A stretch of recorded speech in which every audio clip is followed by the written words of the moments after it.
Class 12th इस समाकलन chapter में ही अब एक नया टॉपिक है आपका त्रिकोणमितीय सर्वसमीकरणों के उपयोग द्वारा समाकलन। इसमें त्रिकोणमितीय सर्वसमीकरण जो आप 11th क्लास में पढ़ चुके हो उनका हम यहाँ पर यूज़ करेंगे। क्यों करेंगे? क्योंकि हमने sine square theta, cos square theta और sine cube theta, ten cos cube theta और sine theta, cos theta, sine A cos B, इस टाइप के फॉर्मूले नहीं पढ़े हैं अभी तक नहीं पढ़े। तो इस टाइप के क्वेश्चन सॉल्व करने के लिए हम त्रिकोणमितीय सर्वसमीकरणों का उपयोग करेंगे। जैसा कि आपको पता है कि cos 2 थीटा इक्वल टू होता है 1 - 2 साइन स्क्वायर थीटा। तो हम यहाँ पर क्या करेंगे, साइन स्क्वायर थीटा का अगर हमने साइन स्क्वायर थीटा के फॉर्म का हमें समाकलन निकालने के लिए आएगा तो हम सबसे पहले उसे cos 2 थीटा के फॉर्मूले में चेंज करेंगे, जिसका मान होता है 1 - cos 2 थीटा अपॉन 2। जैसा कि आपको 11th क्लास में बताया गया था, अगर हम यहाँ पर साइन स्क्वायर थीटा है तो थीटा बाई 2 करते हैं, तो RHS में हम क्या करते हैं, थीटा की जगह थीटा अपॉन 2 रखते हैं। तो इससे एक फॉर्मूला और बनता है, sine square theta upon 2 is equal to 1 - cos theta upon 2 होता है। इसी में हमने साइन 2 थीटा इक्वल टू पढ़ रखा है 2 cos स्क्वायर थीटा -1, तो इससे cos स्क्वायर थीटा का मान निकलेगा 1 + cos 2 थीटा अपॉन 2। ठीक है। साइन क्यूब थीटा के लिए हमें फॉर्मूला पता है साइन 3 थीटा का, 3 इक्वल टू होता है 3 sine theta -4 sine cube theta. तो इससे sine cube theta is equal to क्या बनेगा, 1/4 3 sine theta minus sine 3 theta. अब देखिए इससे क्या होगा, क्योंकि हमें साइन थीटा का पता है इंटीग्रेशन क्या होता है, cos theta minus cos theta होता है। ऐसे साइन 3 थीटा का भी हमें इंटीग्रेशन पता है, माइनस कॉस 3 थीटा अपॉन 3 होता है ना।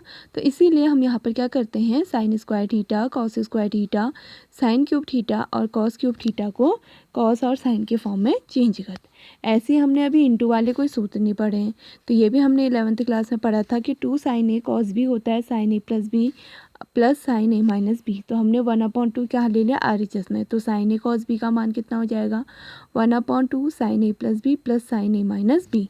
ऐसी कॉस ए साइन बी का क्या हो जाएगा, 1/2 साइन ए प्लस बी माइनस साइन ए माइनस बी।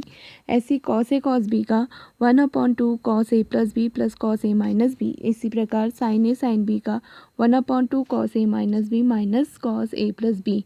इसीलिए 11th क्लास में बार बार कहती हूँ कि 11th को ढंग से पढ़िए, 12th बहुत ईजी लगेगी।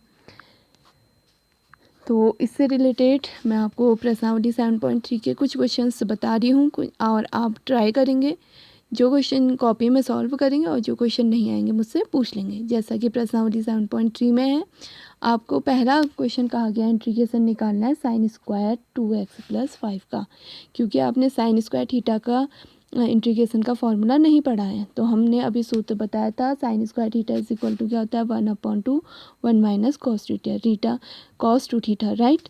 तो इसकी साइन स्क्वायर थीटा की तुलना इससे करी तो थीटा इक्वल टू कितना हो गया, 2x + 5। तो मैंने इधर RHS में फॉर्मूला में थीटा इक्वल टू 2x + 5 रख दिया। 2 से अब हम अंदर इंटू कर लेंगे। अब देखिए ईजी हो गया, 1 का इंटीग्रेशन क्या होता है x, और कॉस थीटा का आपने पढ़ा है साइन थीटा होता है, तो साइन 4x + 10। तो जैसा मैंने आपको पहले भी बताया था, अवकलन में जो x के साथ इंटू में होता है उसे हम इंटू में ले जाते हैं, समाकलन में उसी को हम डिवाइड में ले जा लेते हैं। तो इसका इंटीग्रेशन क्या बन गया, x/2 minus sign 4x + 10/8 + c। ठीक है। ऐसे ही अब आपका थर्ड क्वेश्चन है, सेकंड भी इजी है, आप ट्राई करेंगे, नहीं होगा मैं बताऊंगी, आप मेरे से पूछ लीजिएगा। तो अब इससे में थर्ड क्वेश्चन क्या है, उसमें 3 टर्म आपके इंटू में, 2 cos 2x cos 4x cos 6x। तो इस टाइप के क्वेश्चन को सॉल्व करने के लिए पहले आप किन्हीं 2 पदों में सूत्र यूज़ करेंगे। हमने देखिए cos a cos b का सूत्र पढ़ा है 1/2 cos a + b plus cos a minus b। तो मैंने यहाँ पर क्या किया है, लास्ट के 2 पदों में लगाया। आप फर्स्ट के 2 पदों में भी लगा सकते हैं, फर्स्ट और थर्ड में भी यूज़ कर सकते हो।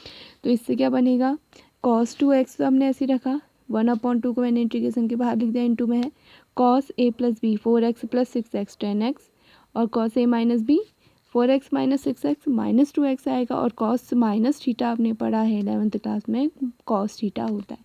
तो ये चेंज हो गया, cos 2x से हमने अंदर इंटू भी कर दिया साथ में। ठीक है। तो इससे क्या बन गया आपका 1/2 integration cos 2x cos 10x plus 1/2 integration cos square x 2x dx। ठीक है। तो इसमें फिर से हम आप यही वाला फॉर्मूला यूज़ कर लेंगे, और इस वाले में हम कौन सा यूज़ करेंगे, अभी बताया था cos 2 थीटा से क्या पढ़ा था हमने, cos square theta is equal to होता है 1 प्लस cos 2 थीटा अपॉन 2। ठीक है, तो हमने इसका फॉर्मूला ये वाला यूज़ किया। तो जब हमने फार्मूला यूज़ किया तो उससे क्या बनेगा, अब आपका इंटीग्रेशन निकालेंगे तो cos 12x आया था वहाँ पर, cos 12x का कितना हो जाएगा sin 12x अपॉन 12 प्लस वहाँ था cos 8x का तो sin 8x अपॉन 8, 1 का हो जाएगा x और cos 4x का sin 4x अपॉन 4। फिर ऐसे फिफ्थ क्वेश्चन है, अतः करके आप पूरा लिख लेंगे। फिफ्थ क्वेश्चन में आपसे कहा है sine cube x into cos cube x. एक तो मेथड है, ये मैं आपको इजी वाली सिखा दे रही हूँ यहाँ पर। एक मेथड है कि आप साइन क्यूब एक्स का मान रखें फॉर्मूले से और कॉस क्यूब एक्स का मान रख दीजिए, तो वो थोड़ा लेंदी होगा, दोनों के फॉर्मूले इंटू करोगे फिर फॉर्मूला यूज़ करना पड़ेगा। दूसरी मेथड ये है कि आप 8 से इंटू कर दीजिए, 8 से डिवाइड कर दीजिए, यहाँ पर साइन 2x का होल क्यूब बनेगा, उससे भी आप सॉल्व कर सकते हो। तीसरी मेथड यहाँ पर है कि मैंने यहाँ पर कॉस क्यूब एक्स को लिख दिया है cos square x into cos x, फिर हमने यहाँ पर साइन को टी मान लिया, तो आपका बन गया T cube minus one minus T square T T. क्योंकि ये ईजी था तो टी क्यूब का आपको पता है और समाकलन टी की पावर 4 अपॉन माइनस टी की पावर 4 अपॉन 4 माइनस टी की पावर 5 का टी की पावर 6 अपॉन 6 प्लस सी होता है। तो देखिए आप टी की वैल्यू रखेंगे तो आपका आंसर ये भी है।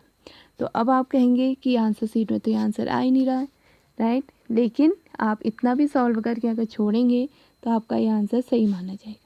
अगर आप आंसर सीट से मैच करते हैं तो हमको पता है साइन की पावर 4x को हम साइन स्क्वायर का होल स्क्वायर लिख सकते हैं और साइन की पावर 6 को हम साइन स्क्वायर का होल क्यूब लिख सकते हैं। और साइन, क्योंकि हमने कॉस में आंसर लाना है तो इसे हम 1 माइनस कॉस स्क्वायर एक्स का होल स्क्वायर और इसे 1 माइनस कॉस स्क्वायर एक्स का होल क्यूब लिख सकते हैं।